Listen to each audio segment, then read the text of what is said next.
feel at the 777 we work in a partnership with nature. That includes starting with Bison, evolved into holistic management, which includes soil, plants, animals, and the people who work here.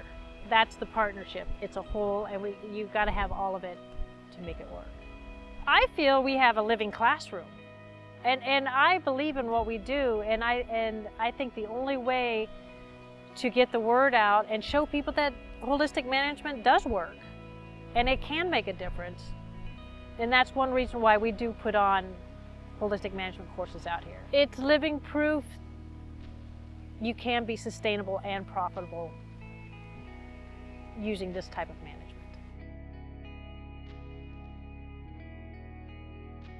So I've been peripherally involved over the years, certainly not guiding that process along the way all the time. And that's kind of exciting to get these snapshots of, wow, I haven't been here in 2 years. Look at the difference. Whereas if you're here day to day, it's kind of like watching your kids grow up. You don't notice it. Nature takes time because it builds in a process. So when you start getting more of the soil surface covered with plants and litter, more water goes in. As more water goes in, that promotes more soil life. More soil life promotes more mineral breakdown. That promotes more grass growth. That can promote more insects, birds, and it's sort of a progressive thing that happens. It gets set back with droughts, fire, floods, prairie dogs, whatever it is.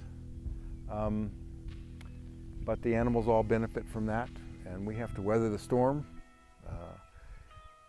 And so anyways, that process takes the P word, which is patience, and that's something we humans are really not that good at.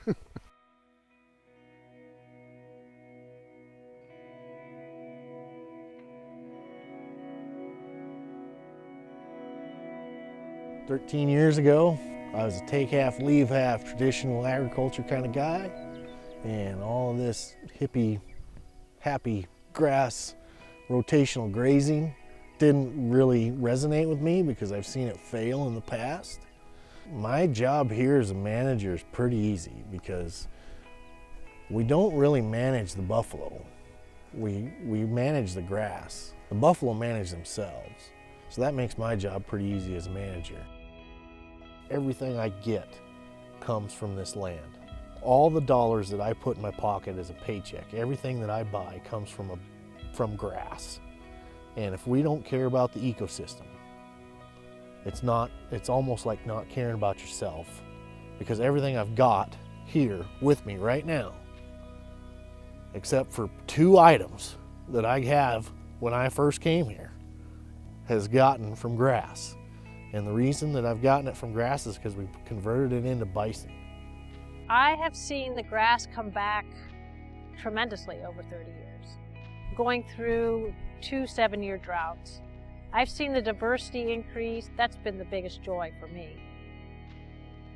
When you have an increase in plant diversity, not just grass but forbs, you're bringing a candy store to the bison. So now they have a bigger selection of plants that they can choose from and get the most nutrition they need. They know what they need, and if you can give them a candy store so they can pick their favorite piece of candy, you know, their performance is going to do better. You don't want to just have, you know, a Reese cup when you could have Twix and Snickers and Dutch chocolate and Nutella, you know? Maybe you don't feel like Reese cup today, but you feel like Nutella. Or maybe you need a potato chip, who knows?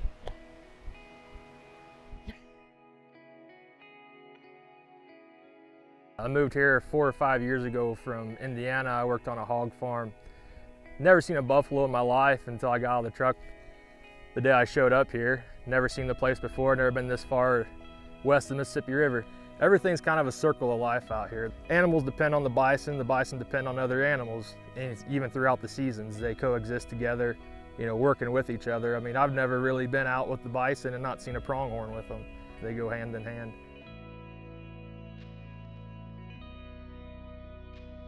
I started working here when I was a sophomore in high school, about 5-6 years ago. I started hearing bits and pieces about holistic management from Mortz and Mimi and Justin, and I started going to a couple classes, and I grabbed hold of it. I fell in love with it, and I started realizing that it's all one piece of a whole picture. Since I've started here, I've seen continuous improvements through the use of holistic management. There's better plant diversity, there's better wildlife diversity, and it's flourishing. After working here for so long, I have a new respect for land management and this ecosystems in a whole. Before, I never really cared why it was green out or how much grass you're getting or what animals are eating. I didn't even understand pasture rotations or the importance of it. But now I understand what it means to keep your ecosystem up and keep everything in a way where even after we're gone, it's going to keep going. And that's really important to me now.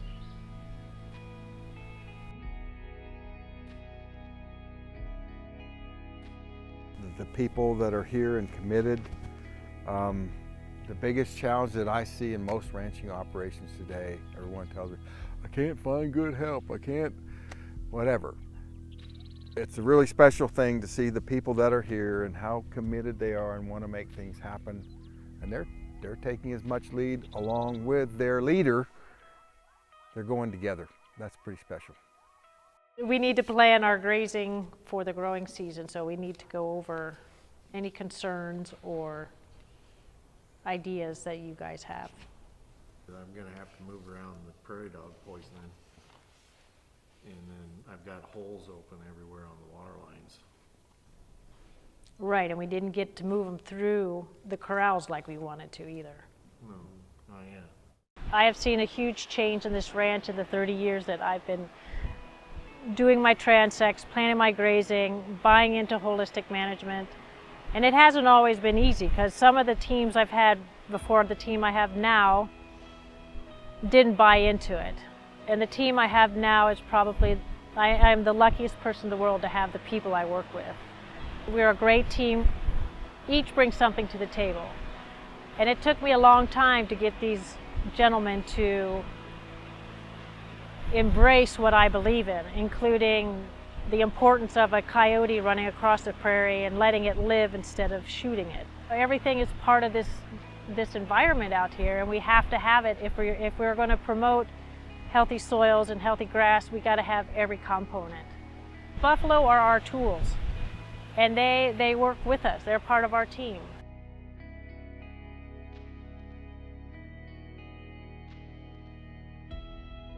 The 777 team and I want to get the land back to its natural state. We want to see it how it was 200 years ago. You know, if there wasn't fences, that'd be great, because I'd love to see these things just roam everywhere, the bison. But we get people that come out here and have no idea what a holistic management is, and they're still practicing the ways their granddaddy's daddy did it, because that's just the way it's been done. They don't have the mindset to do it differently. We need to earn a living out of this and earn the best living that we can in the right way and do it the right way. And then leave it for somebody else who can earn a living out of it and earn it the right way. Because if we take the short-term gains from this, we're just screwing the next guy. And that's not right. I think it's not comfort that makes people want to change. I think it is, I'm uncomfortable, things are not going well, the land isn't getting healthier, we're not making money, we're not getting along, whatever it is, we need to change. But it's much better if you don't get to a point of desperation in having to make those changes. It's much better if you're saying, you know, let's try something different and see if we can't keep tweaking this thing and get to where we're all comfortable and where we need to go.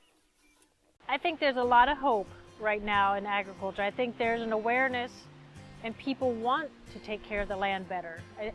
We have abused it, and I know we can take better care of it. And I'm just a very small piece, and I know I could do a better job. But to me, I want to be able to see green needlegrass. I want to be able to see dung beetles. I want to be able to see long-billed curlews. I want to share that with the next generation. I want to share it with my nieces and nephews. I want to share it with my team's kids when they have kids. It's important that they know what was here and that it's not all about machines and chemicals and money. You can do it simply, and Mother Nature is complex, but it's also simple. And the bison have totally helped us. They have taught me a lot about how everything works together, what they like. I mean, they evolved with prairie dogs. They evolved out here. How can they not be the best teachers? This is 30 years of practicing, and you can see the results. And we're still continuing. It's an ongoing thing, and it'll be a life journey for me.